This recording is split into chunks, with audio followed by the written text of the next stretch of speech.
Any other business? Seeing none, if we could move on to question period.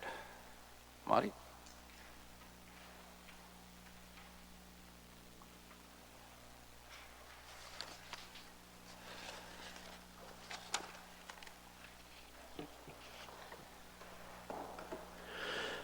Thank you, Mr. Chairman. Good morning, everyone. I guess my first question would be to the chief, of course. I noticed about a year ago in your monthly reports that this new catch-all category showed up, all violent crime. And what constitutes all violent crime? What sort of law breaking gets lumped into that category, please? The all violent crime category includes 8 violent crime indicators: homicides, other offenses causing death, attempt murder, sex assaults, abduction, robbery, and other crimes against the person. Robberies. Just a question, please, Chief or Staff Sergeant Varga. Have we had any robberies this year in Norfolk County? January, February, March?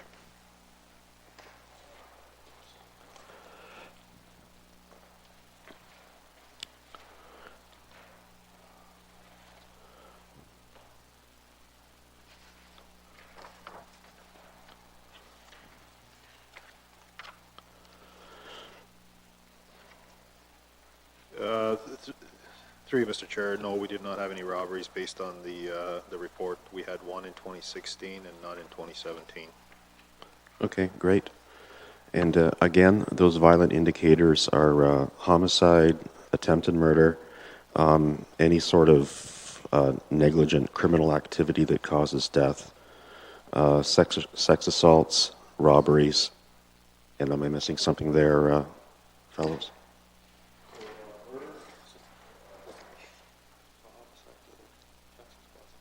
Oh, okay. Abduction, that's the one I missed. Yep. Okay, thank you very much. And I'm not a tech guy either, Chief. I was wondering, how do people pocket dial 911 with their cell phones? Like, do people actually put 911 on speed dial and there's a speed dial button that they hit?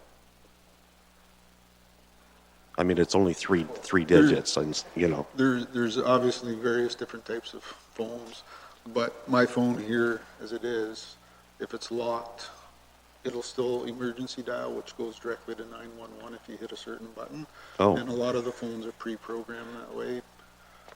So instead of hitting 3 buttons, they only have to hit 1, and it's costing us hundreds of thousands of dollars. I mean, maybe isn't that an obvious place to start? Tell people, look, just take the time to dial 911. It might add a second and a half to the effort or something. Anyway, I don't know how to pocket dial 911, and the only thing I could come up with is that somehow or other it ends up on some sort of automatic function that is costing us hundreds of thousands of dollars. Okay, thank you for that speed dial. I All right. think the inspector has got a comment here. Yeah, just in addition to that, what happens with when you lock your phone, that's why the feature is there. So it'll work and do a 911 or an emergency call even though the phone is locked. Otherwise, what you would have to do is you would have to unlock your phone and then dial 911.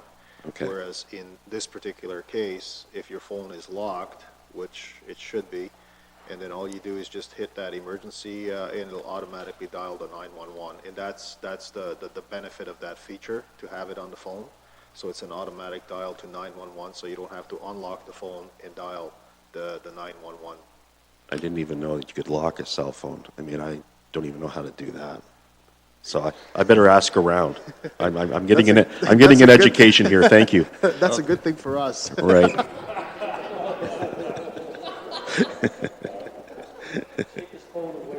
Yeah, really. Anyway, Chief, with regard to these false 911 calls, I'm wondering, has this thing called swatting ever been an issue here in Norfolk? Do we have pranksters actually rounding up our emergency response team and sending them on a wild goose chase to prank somebody? Again, Monty, we haven't had any incidents here in Norfolk County on swatting. Okay, that's good to know. And this is a question for either Councillor Oliver or Councillor Luke. Speaking of, sending first responders to false alarms, I also understand it can be a bit of a cost issue for the county too, with regard to scrambling fire trucks to situations where there's a false alarm. I understand that these false alarms, each incident can cost hundreds and hundreds of dollars to the county treasury. Have you ever heard of a number attached to how much it costs Norfolk County anytime our fire trucks are sent to, a malfunctioning fire alarm somewhere?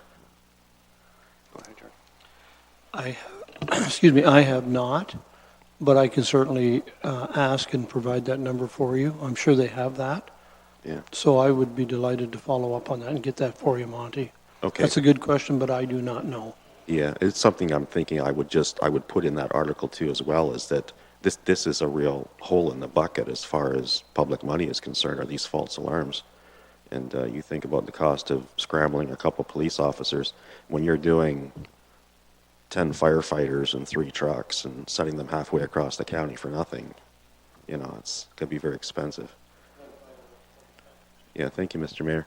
And Councillor Oliver, are you, did you have any comments? Are you satisfied with the response that we got from the Ministry of Natural Resources with regard to raccoons? Oh, yeah, I think we all were, Monty. And really all we wanted, I think, was to get the definitive protocol to verify that a property owner or a rural resident does have that discretion to make that judgment call about whether an animal is threatening to their property or their family. And so, yes, I think I, for one, am certainly satisfied with the response that we got through Staff Sergeant Varga from MNRF. Thank you very much, everybody. Yeah, thank you, Marty. Aaron?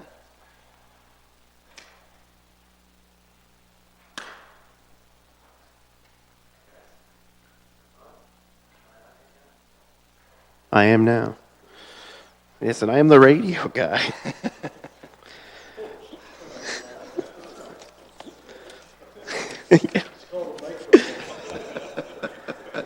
Just want to clarify a few things. The 911 call hang-ups, did you say it was about $150 a call? That's what the cost is for a false 911 call? Again, Aaron, I would have to check the exact cost to it. It's all based on the formula that we use for certain calls for service, and I don't have that information in front of me. But I don't know, Peter, if you know exact numbers to it. I'm just rounding it off.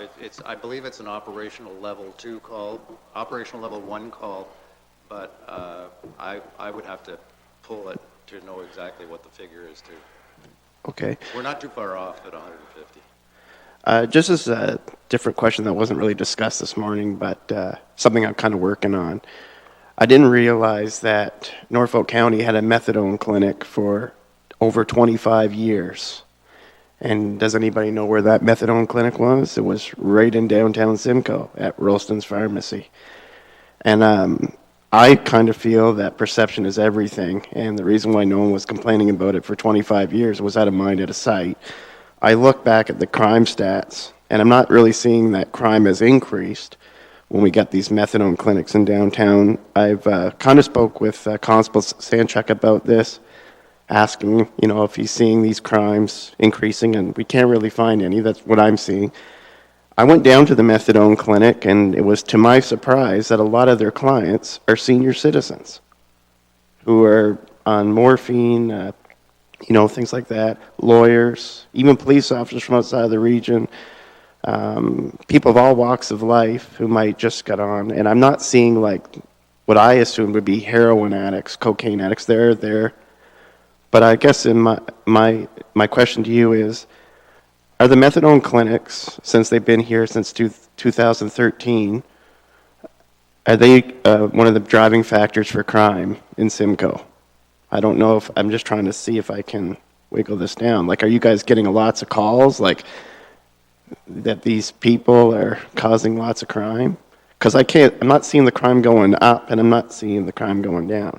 It's built the same over the last 5 years.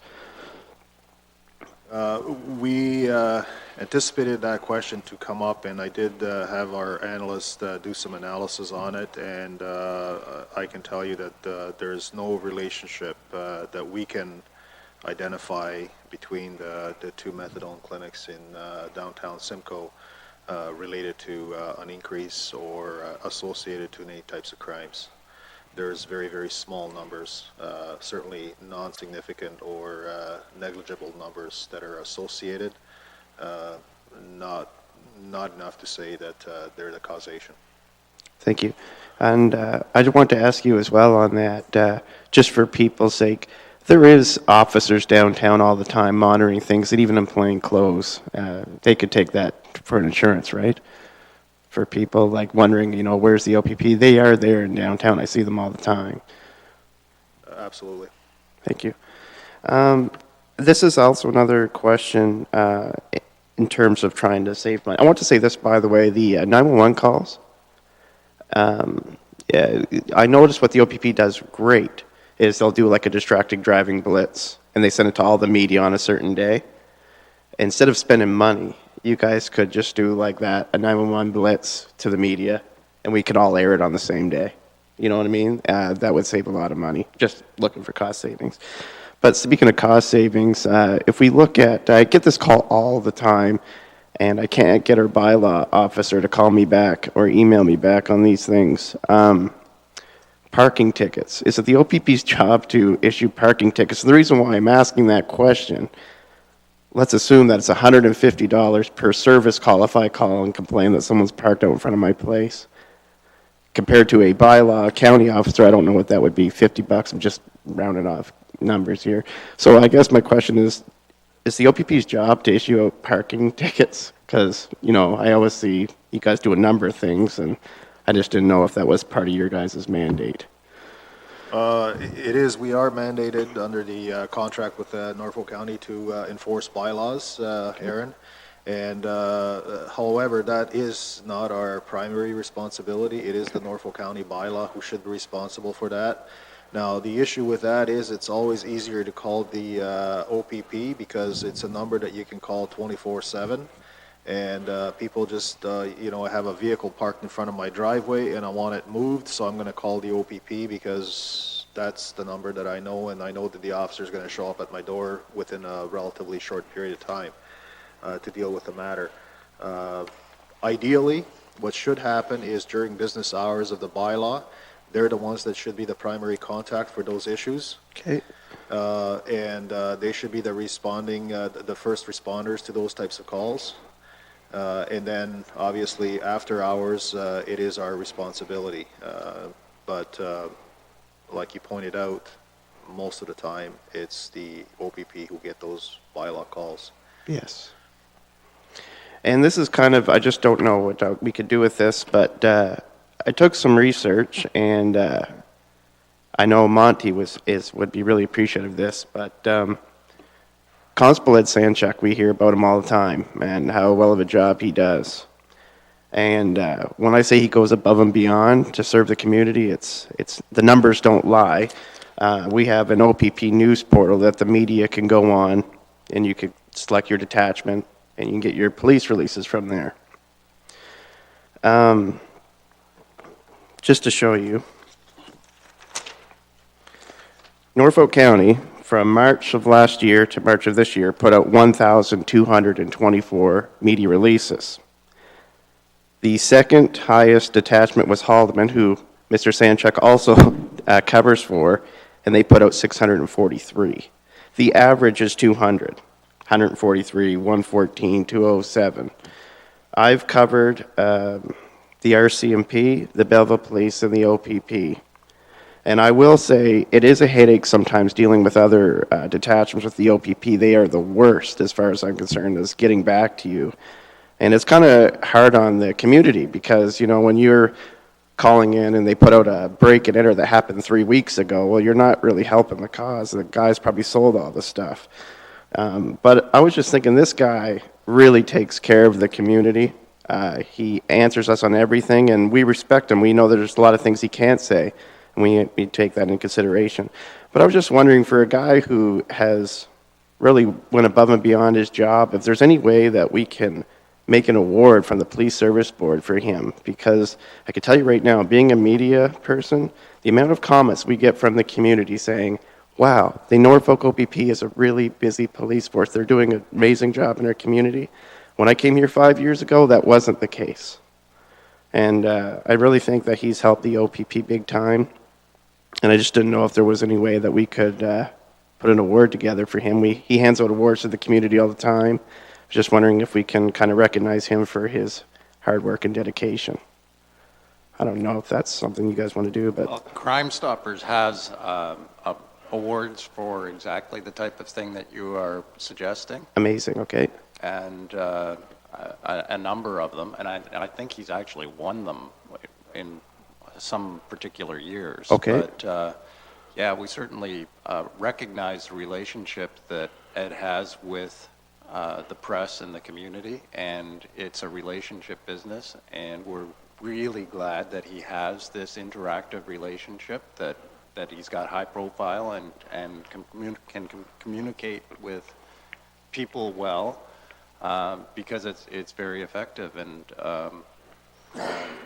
we really appreciate you guys putting out things like it's a snow day, don't drive fast, and it saves lives, saves accidents. Well, I told Mr. Horvat when I came here, I really respect the police, and I see us as a team. You know, when they need information out, I'll be glad to put that out. If it's a lost child, anything. And I just want to say our relationship with the OPP has never been this great, and it's amazing because we feel like we can help them, and it can make a difference. And Ed's a big part of that, so thank you. Yeah, well, thank you for your questions today, because the methadone clinic information was very enlightening, and the board likes to hear the questions that are posed to the OPP so that we can hear what the responses are too.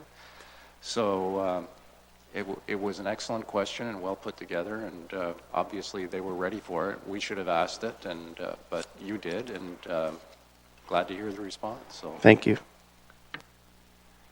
any other questions? Seeing none, if we could have a motion to move to closed session. Moved by Dave, second by Charlie. All in favor?